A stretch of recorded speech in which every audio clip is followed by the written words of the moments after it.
Hey guys, Aqua Duelist here, and they are finally in. At last, we have the Melffys, and we can finally do this Melffy deck profile. I've been so excited for this deck. I've done a bunch of videos on just stuff for it. I'm happy, I'm excited, I'm ready. Let's go ahead and jump into this deck profile. So, right off the bat, I'm playing 3 copies of Melffy Puppy. Now, all the Melffys have the share this effect where if your opponent summons a monster, except during the damage step, or if the Melffy is targeted for an attack, they bounce back to the hand. They have a different effect, and then on the end of your turn, they special themselves from the hand. So Puppy, he summons a level 2 beast from deck. I'm also playing 3 copies of Melffy Caddy, and Caddy adds any beast from deck. And then I'm also playing 2 copies of Melffy Fenny, and Melffy Fenny special summons any beast in your hand. So, cool thing you can do if you want. Let's say you have a Caddy and a Puppy on the field. You can bounce the Caddy back, obviously during your opponent's turn. Get whatever beast you want, essentially. Puppy go into Fenny, and then Fenny go into whatever you searched. So you essentially are able to access any beast from deck on your opponent's turn. Just summon it. Cool little thing there. I do for one monster in particular, but yeah. That's it for the Melffys. Not playing any ponies. Don't really see a need to play Melffy Pony, which it just adds from the grave. So, playing 3 copies of one of the best starter cards, and that's 3 copies of Rescue Cat. Summon 2 level 3 or lower beasts from the deck. Their effects are negated. And then I'm also playing 3 copies of Nimble Beaver, another starter card. I was playing, was it Amazon's Baby Tiger, and then 1 Amazon's Call to search them. But, it's just that Baby Tiger on paper, just, it sounds better, but when actually playing, I found that Beaver is just better. Because it doesn't require setup, and then it summons a Nimble Beaver from deck or grave, so that is pretty nice. But just the fact that not needing the setup really kind of just helps, and I feel like it does more than Baby Tiger, so yeah. And then I'm also playing 2 copies of Veela and 2 copies of Calamatos, the pop stuff. With this, I'm also playing 2 copies of Fabled Cerberus.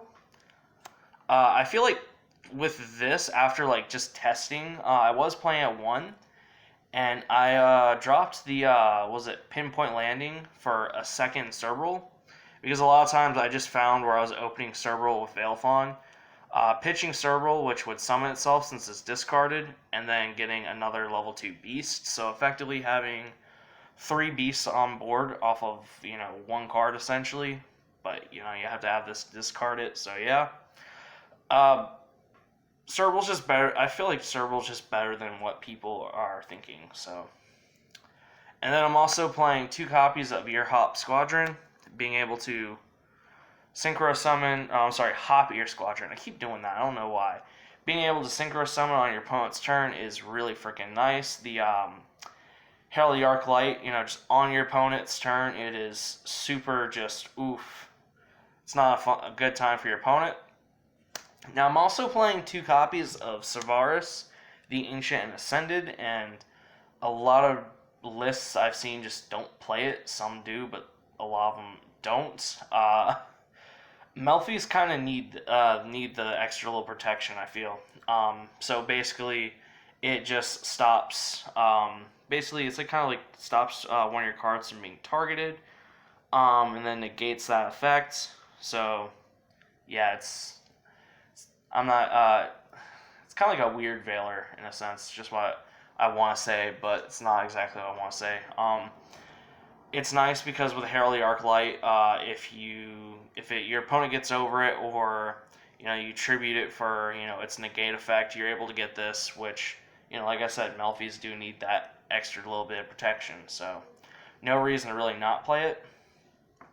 Playing one copy of Big Tusked Mammoth.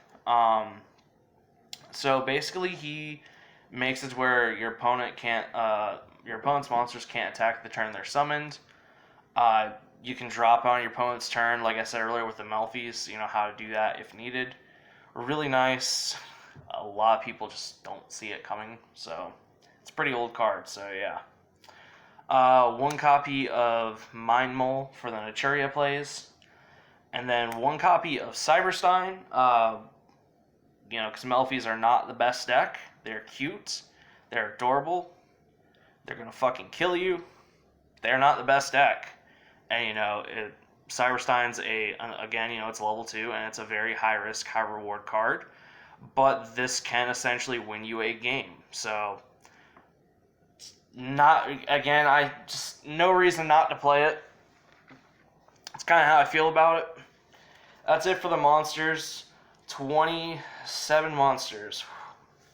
Big monster lineup. Now off to the spells. We're playing 3 copies of the best card in the deck, Obedient School. Summons 3 level 2 beasts from the deck, but you're locked into beasts for the turn, but we don't care about that, because we got options. And then I'm playing 3 copies of Call by the Grave, because let's be real here, if, you get hit with an Ash or something, or whatever, it's gonna suck. It's not gonna be a fun time. So, Call by the Grave is, I feel like, a nice must-have. Just makes everything easier.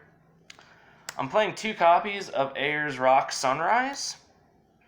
Just a nice monster reborn, weaken our opponent's stuff. 1 copy of the new Melffy Hide and Seek. So, first time each beast monster you control will be destroyed, it's not. And then you can target 3 beasts in your grave with different names, shuffle them back in the deck, draw 1. So, kind of like that I think Pot of Avarice was 5 cards. Or no, Jar of Avarice, I forget, the trap. Mini version of that, or a Daigusto Emerald, if you want to say, as a continuous spell. You guys get the idea. 1 copy of Melffy Tag, which is a monster reborn. That's it for the spells. Now for the traps. I only play 1 trap. And it is 3 copies of Paleozoic Dinomischus. This card's just, again, I think this is just better than what a lot of people are thinking for this deck. Nice tech card, and you just card Fabled Cerebral with it. Summon this, or not summon, you essentially get a nice little summon with that. So yeah, overall it's pretty good. Helps get rid of big things that we don't like. So yeah, that is it for the main deck. Now going on to the extra deck, I'm playing only 1 Link monster, and that is Mistless Radiant. Barely go into it. Kind of want to cut it, but at the same time too, if I have like Melffy the Forest with no materials and an extra Earth monster, I could make it. Helps get rid of that Melffy the Forest that's no longer really doing anything. And yeah, it's, just make our stuff slightly stronger. So for Synchros, I'm playing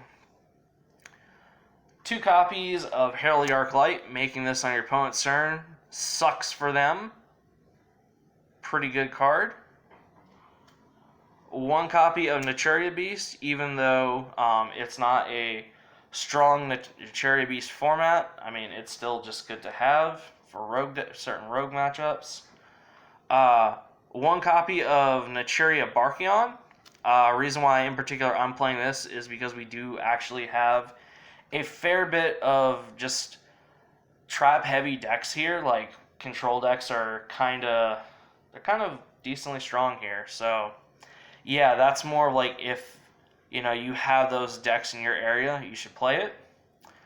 1 copy of the Spicy Psychic Riser. So I didn't get my Fabled Unicorn in the mail just yet, so I decided to try this out. I like it. It's a little hard to make sometimes, but just this with Big Tusked Mammoth is pretty freaking ridiculous. That's it for the Synchros. I play one fusion, and that is Naturia Externo. I also did think of playing, what's the card? Last Word from Another Planet, but, you know, I only want to play that if I'm going first and open the, whatchamacallit? Cyberstein. So, going into XYZs, I'm playing 3 copies of Melffy the Forest. You can detach and add a Melffy card from your deck to hand so you can get access to the spells. And then if a Melffy monster you control is returned to your hand, you can target one face-up monster your opponent controls. It can attack, and then its effects are negated while this is face-up on the field. You can only use each effect once per turn. We play 1 copy of Melffy Mommy. So you can attach a material, or you can, it's a quick effect, you can attach 1 beast monster from your hand to this card, and it gains effects depending on the amount of material attached to it. 2 or more. Can't be destroyed by battle. 4 or more. You take no battle damage from battles involving this card. Is that 5 or 6? Let me double check real quick. Oh yeah, 5. 5, when this card, when an attack is declared involving this card and an attack position monster, you can inflict damage to your opponent equal to that attack position monster's attack. So yeah, it's not really that great. It's okay. Yeah, just play it at 1. 1 copy of number 64. Ronin Raccoon Summon Ryu. 1 copy of Cat Shark. 1 copy of number 29 Mannequin Cat. And then 1 copy of Sky Cavalry Centuria. So that's it, guys. Hope y'all enjoyed this deck profile. Thank you guys so much for watching. Really appreciate it, for those of you who stuck to the end. And go ahead and give this video a like if you liked it. Comment any comments you got, and hit that subscribe button if you want to see more content. Thank you guys for watching.